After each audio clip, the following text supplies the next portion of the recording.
이 시간에는 하나님 말씀은 창세기 18장 9절부터 15절까지 말씀입니다.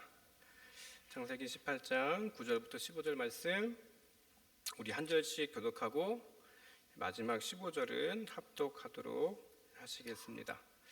제가 먼저 받들어 읽겠습니다. 그들이 아브라함에게 이르되 내 아내 사라가 어디 있느냐 대답하되 장막에 있나이다.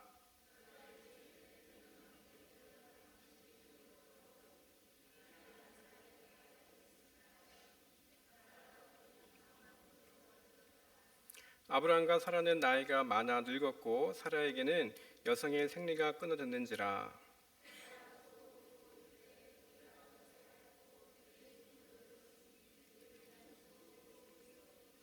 여호와께서 아브라함에게 이르시되 사라가 왜 웃으며 이르기를 내가 늙었거늘 어떻게 아들을 낳으리요 하느냐.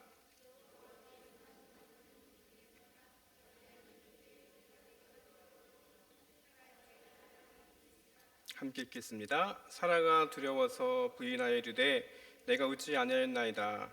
이르시되 아니라 내가 웃었느니라. 아멘. 이제 추석 연휴가 시작이 되는데 아직도 날씨가 참 많이 덥습니다. 가을 바람이 좀 선선하게 불어서 좀 우리의 마음과 우리의 심령을 조금 더 시원하게 해줬으면 좋은데 곧 선선한 날이 오겠죠? 우리 옆에 분과 인사하시겠습니다. 하나님의 은혜로 충만합시다. 네, 저는 드라마를 좋아하는 편이에요. 그래서 한번 드라마에 꽂히면 끝까지 봐야 되는 성향이 돼가지고 웬만하면 안 보려고 노력을 합니다. 그런데 이번에도 여지없이 이 백설공주에게 죽음을이라는 드라마를 보게 됐어요. 안 보셨던 분이 계신 것 같기도 하고 모르시는 것 같네요. 배우 중에 변요한이라는 분이 이제 주인공인데 이 내용은 어떤 내용이냐? 이 변요한이라는 주인공이 이제 두 명의 친구를 죽여서 억울한 살인 누명을 씁니다. 그리고 10년 동안 감옥에 투옥되었다가 나중에 풀려 나와서 진실과 진범을 밝히는 그런 내용이에요. 지금 회차가 계속 진행 중인데 결말이 어떨까요? 제 예상으로는 통쾌하게 범인을 잡아서 자신의 억울함을 풀어주는 그런 내용이 아닐까 생각이 듭니다.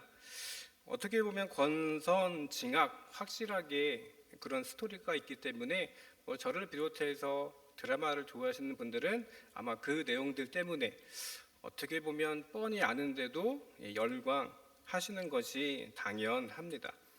그런데 드라마는 드라마일 뿐이다. 현실에서 어떻게 그런 일이 있겠냐? 그런 자각적인 이야기들도 있습니다. 여러분들 혹시 청년들이 나 현타가 왔다 혹시 들어보셨어요? 현타에 대해서 들어보셨죠? 이 현타가 줄임말이래요. 현실을 자각하는 타임, 줄여서 현타. 어떤 뜻인지 아시죠?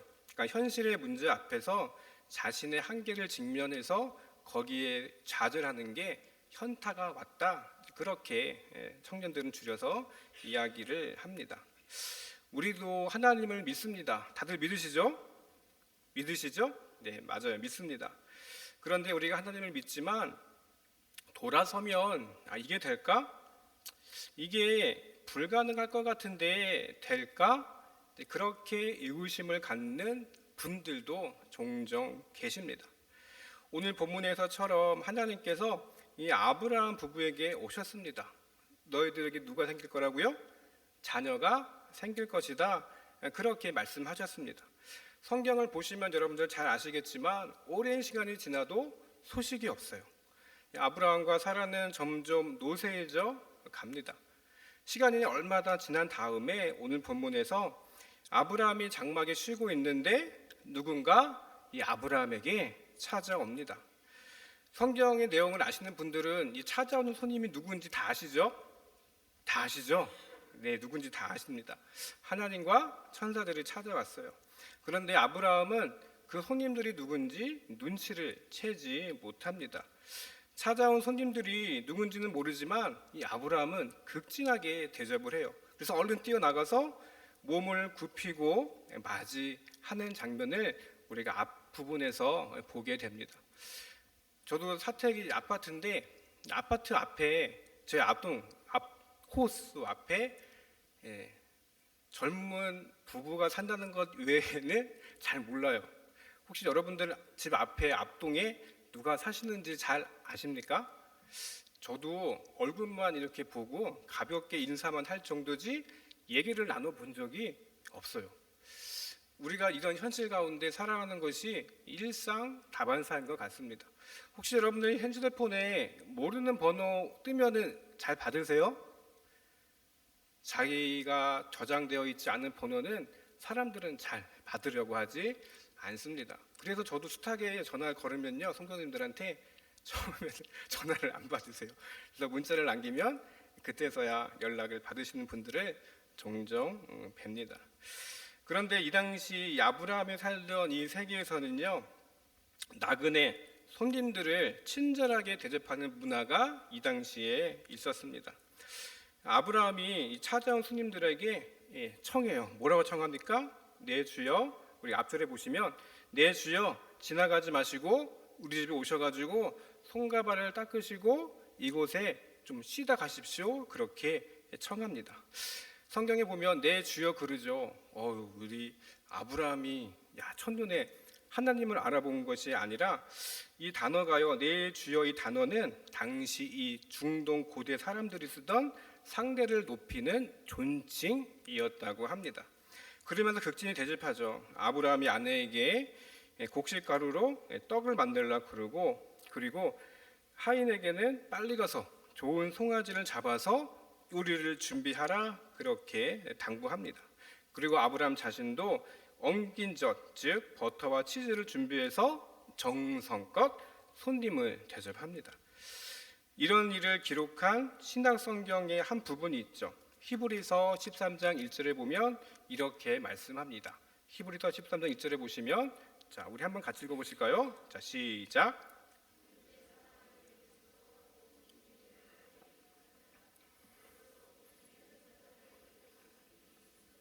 네, 손님 대접하기를 잊지 말라 그렇게 말씀하고 있습니다. 아마도 히브리서 기자는요, 이 말씀을 오늘 본문 창세기의 말씀을 기억하며 썼던 것 같습니다. 아브라함은요, 손님의 정체가 처음엔 누구인지 몰랐습니다. 그래도 정성껏 그들을 대접했습니다. 그런데 알고 보니까 이들이 누구였어요? 하나님과 천사였던 것입니다. 손님과 방문하는 분들이 지켜보니까 그 사실을 나중에 이제 알게 됩니다. 여러분들도 주변에 혹시나 모르는 분이 계시면 너무나 경계하지 마시고, 어떻게? 혹시 누가 압니까? 그분이 하나님이 보낸 천사일지도. 그렇게 잘 보살피고 잘 관심을 가져주시기를 바랍니다. 여러분, 오늘 본문에서 아브라함이 잘 대접했어요. 잘 대접한 다음에 하나님께서 그것들을 다 받으셨습니다. 그리고 그 후에 굉장히 중요한 말씀을 하십니다. 그런데 하나님께서 말씀하시기 전에 우리가 주목할 것이 있습니다. 하나님께서 단순히 말씀을 주시려면 얼마든지 다른 방법으로 주실 수가 있어요. 뭐 환상이나 또 우리가 아브라함이 흔히 봤던 뭐 환상, 뭐 꿈을 통해서라든지 다른 방법으로 하실 수 있는데, 오늘 본문에서 보면 하나님이 하늘 보좌에서 내려오셔서 하늘의 능력과 그런 것들을 사람의 형상으로 지금 아브라함에게 찾아오신 것입니다.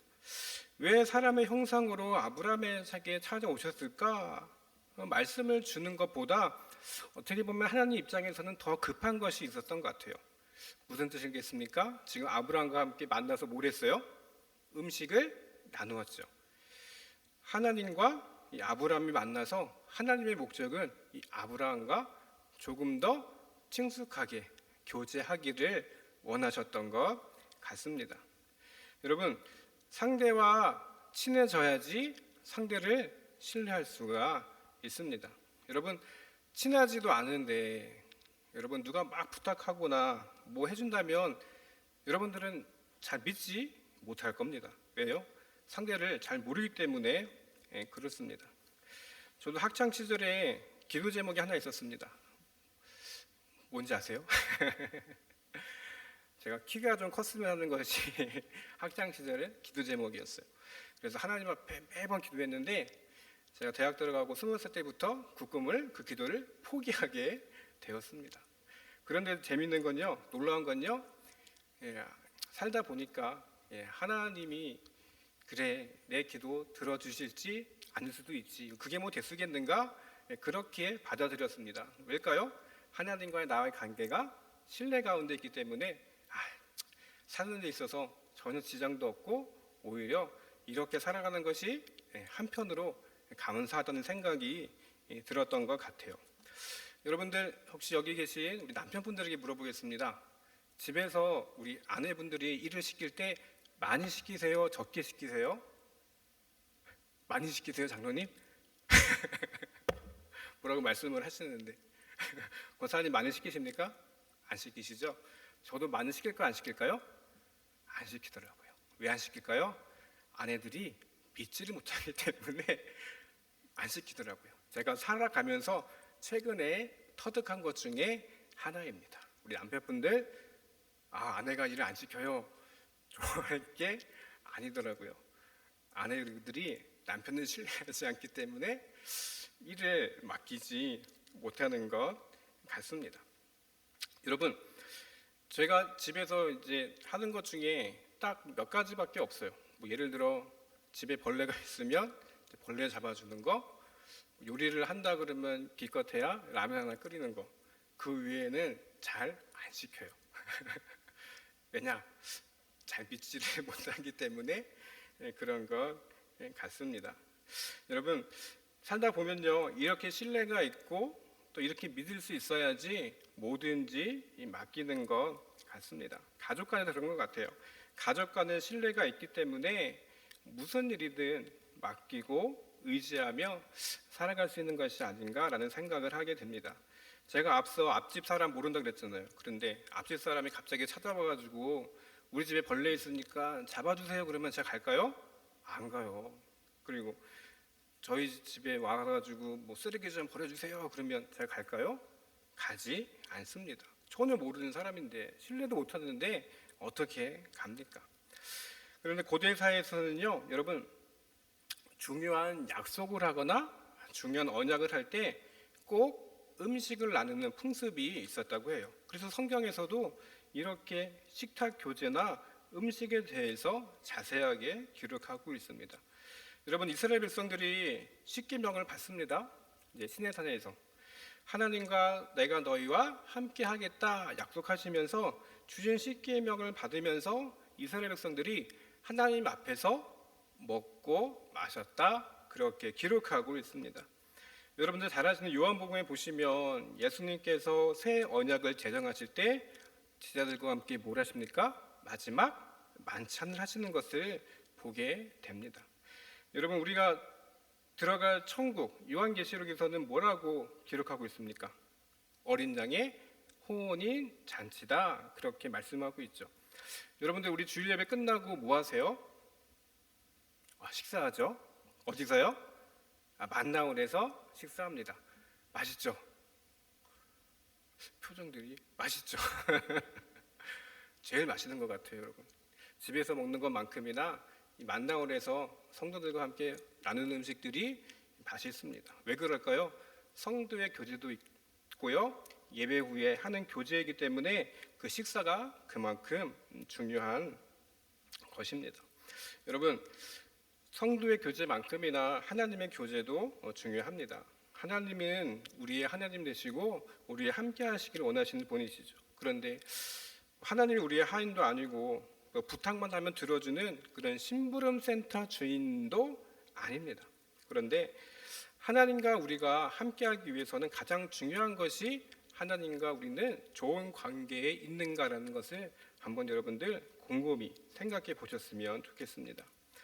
여러분, 하나님과의 관계를 건너뛰고 무언가 내가 원하는 것만 받기 위해서 손을 내밀지 않으셨는지 한번 우리의 모습들을 생각해 보셨으면 좋을 것 같아요. 물론 이것도 중요하지만 여러분, 가장 중요한 것은 하나님과 우리가 얼마나 친한가인 것 같습니다.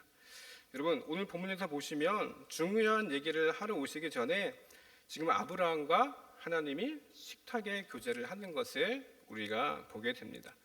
여러분 우리도 마찬가지인 것 같아요. 어떤 일을 하라고 하나님 앞에서 어떤 것을 바라기에 앞서 더 중요한 것은 하나님과 내가 얼마나 친한 관계에 있는지를 한번 여러저리 생각해 보시기를 바랍니다.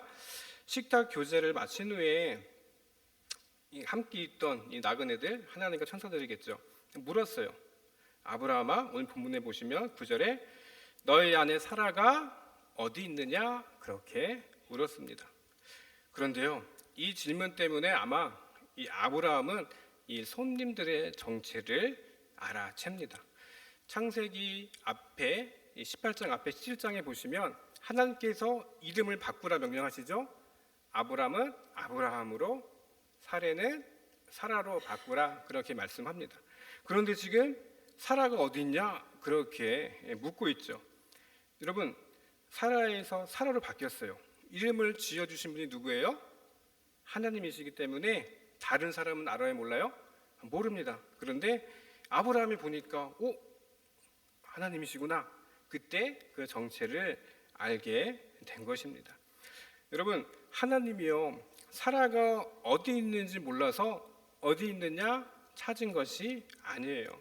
물으신 이유가 있어요. 하나님께서 사라에게 말씀하고자 하시기 때문에 지금 사라가 어디 있느냐 그렇게 물으신 겁니다. 여러분 잘 아시는 대로 내년 이맘때 사라에게 아들이 있을 것이다 그렇게 말씀합니다. 그런데 여러분 사라의 반응을 여러분들 잘 아시죠? 장막 뒤에서 어떻게 해요? 어떻게 해요? 웃고 있어요. 기뻐서 웃는 걸까요? 기가 막혀서 웃는 걸까요?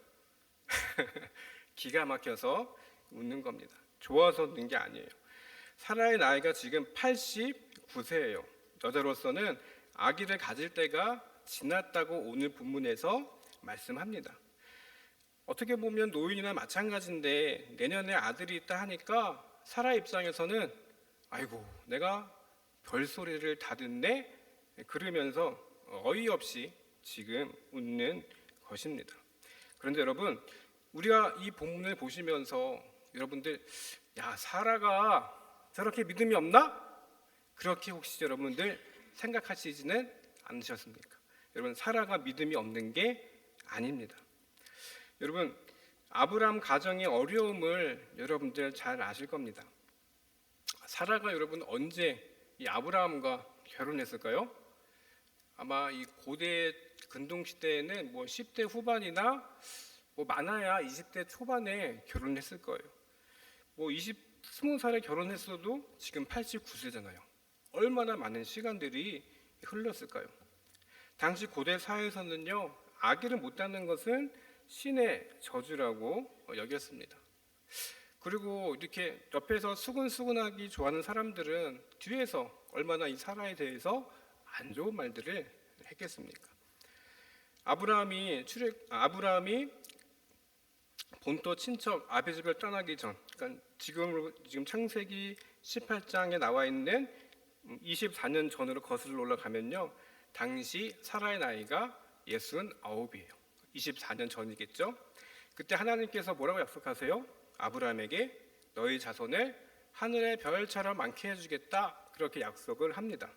24년 전에 그랬어요. 사라가 그 말씀을 들었을 겁니다. 본인은 몰랐겠죠. 언제 이루어질지. 그런데 시간이 지납니다. 24주가 지나도 일어나지 않아요. 24개월이 지나도 아무런 변화가 없습니다. 24년 동안이나 진짜로 아무런 소식이 지금 없는 것이에요. 한번 상상을 해봤습니다. 여러분 사라가 일어나면서 혹시나 하는 기대가 있지 않았을까요? 많은 기대를 했던 것 같습니다. 많은 기대를 이 사라는 했을 겁니다. 그런데 89세가 됐고 지금 생산 능력도 끊겨 상황입니다. 그런데 내년에 90세가 되는 내년에 아들을 낳는다고? 어이없어서 지금 이 사라가 웃는 것입니다. 여러분 이 사실을 알면 사라의 입장을 여러분도 충분히 이해하실 겁니다. 그런데 하나님은 이것을 짚고 넘어가십니다. 여호와께서 아브라함에게 이르십니다. 왜 웃냐? 여기서 궁금한 게 있습니다, 여러분. 오늘 본문 18장에서 사라가 웃죠. 사라가 웃는 것 같고서 왜 하나님은 사라만 지적할까? 왜 그렇게 아브라함에게는 아무 말도 안 하시고 하나님 차별하시는 거 아니야? 그렇게 질문할 수도 있습니다. 그런데 앞서 창세기 17장에도 보면 하나님은 이 아브라함에게 약속하실 때 아들을 주겠다 이미 말씀한 바가 있어요. 여러분, 아브라함도 이 창세기 17장에 보시면 너에게 아들을 주겠다 그렇게 얘기했을 때 아브라함의 반응은 어땠습니까? 아브라함도 똑같이 웃었습니다. 속으로 웃었어요. 여러분, 이 말을 듣고요, 아브라함이 이 사실을 아내 사라에게 말했을까요? 안 했을까요? 중요한 사실이잖아요. 하나님께서 약속을 하셨는데 자녀를 주시겠대. 가정에 큰 문제다. 큰 일들. 분명 이 아브라함은요, 아내 사라에게 분명히 이 사실을 이야기했을 겁니다. 그런데 시간이 지나서 이제 창세기 오늘 18장에서 하나님이 찾아오셔서 다시 그 말씀을 꺼내신 것입니다. 사라도요, 지금 이 사실을 처음 한 게 아니라 창세기 17장에 하나님께서 아브라함에게 하셨던 말씀을 지금 알고 있는 상태에서 한 번 더 듣고 어이없어서 웃은 것이었어요. 말씀을 알고 있었습니다. 알고 있는데 지금 이 사라가 이 사실을 믿지 않는 것입니다. 여러분, 우리는 지금 살아가면서 말씀이 풍성한 시대 가운데 살아가고 있습니다. 여러분, 조금만 유튜브나 조금만 우리가 찾아봐도 풍성한 말씀들이 많은 시대 가운데 살아가고 있어요. 그런데 말씀은 풍성한데 그 말씀 가운데 행하는 능력의 사람들은 참 적은 것 같습니다. 하나님은 이것을 지적하시는 것입니다. 내가 분명 남편 아브라함을 통해서 그 전에 내가 분명히 얘기했는데 왜 지금 너는 이 믿음 가운데 이것을 믿지 못하느냐? 그렇게 하나님께서 말씀하신 것입니다. 그래서 오늘 본문 14절에 하나님 말씀하십니다. 여호와께 능하지 못한 일이 있겠느냐? 기한이 이를 때에 내가 내게로 돌아오리니 사라에게 아들이 있으리라. 15절에 보시면 사라가 두려워했다. 그렇게 말씀하고 있습니다. 아브라함, 사라, 정신 차리고 하나님을 믿으라. 지금 그 말씀을 하시는 겁니다. 나는 전능한 하나님이다. 내가 하나님인데 못할 일이 어디 있겠느냐? 말씀을 들었으면 그 말씀을 너희 것으로 삼아서 아는 것에 그치지 말라는 것을 지금 하나님께서 신신당부하시는 것입니다. 성경에 보면 복음서에도 이런 내용이 나옵니다. 어떤 아버지가 귀신 들린 아들을 데리고 오죠. 마침 예수님은 변화산에 가셔서 그 자리에 계시지 않았어요. 제자들이 어떻게든 귀신을 내려 쫓으려고 애썼지만 제자들이 하지를 못합니다. 그때 예수님이 내려오시자 아이의 아버지가 예수님께 간청합니다. 할 수만 있거든 예수님 고쳐주십시오. 그렇게 요청하죠. 그런데 예수님의 반응은 어떻습니까? 할 수 있거든이 무슨 말이냐? 믿는 자에게는 능치 못할 일이 없느니라 하시면서 아들을 고쳐주십니다. 오늘 본문도 똑같이 14절에 사라에게 하신 말씀, 하나님께서 능치 못할 일이 어디 있겠느냐? 그렇게 말씀하고 있습니다. 오늘 본문은 우리에게도 여러분 말씀하고 있습니다. 지금 문제 앞에 눌려 있으십니까? 하나님 분명 함께 하십니다. 오늘 말씀을 정리합니다. 여러분, 우리가 지금까지 주님을 믿고 살았습니다. 그랬으면 그 말씀이 우리 가운데 정말 이루어지는지를 여러분들이 신뢰하며 사셨으면 좋겠습니다. 말씀을 듣는데 믿지 못하고 행하지 않으면 얼마나 여러분들 속상합니까? 여러분, 하나님을 믿었으면 그 말씀을 꼭 붙잡으시기를 바랍니다. 그것이 정말 믿음이고 능력이 되는 것입니다. 오늘 본문에서 하나님이 말씀하십니다. 먼저 하나님과 좋은 관계를 가지라. 여러분, 하나님은 신뢰하시면서 하나님과의 좋은 관계를 계속해서 유지하시기를 바랍니다. 오늘 본문에 나와 있는 이 아브라함에게 나중에는 아들을 주시고 또 이 둘을 사용하셔서 만방의 열국의 아비와 어머니가 되게 하신 것처럼 하나님 말씀 붙들고 살아가는 사람들에게 동일하게 똑같은 은혜를 주십니다. 여러분, 말씀을 듣는 대로 또 약속하신 귀한 능력대로 살아가시는 우리 고락교회 성도들 되시기를 주님의 이름으로 간절히 축원드립니다.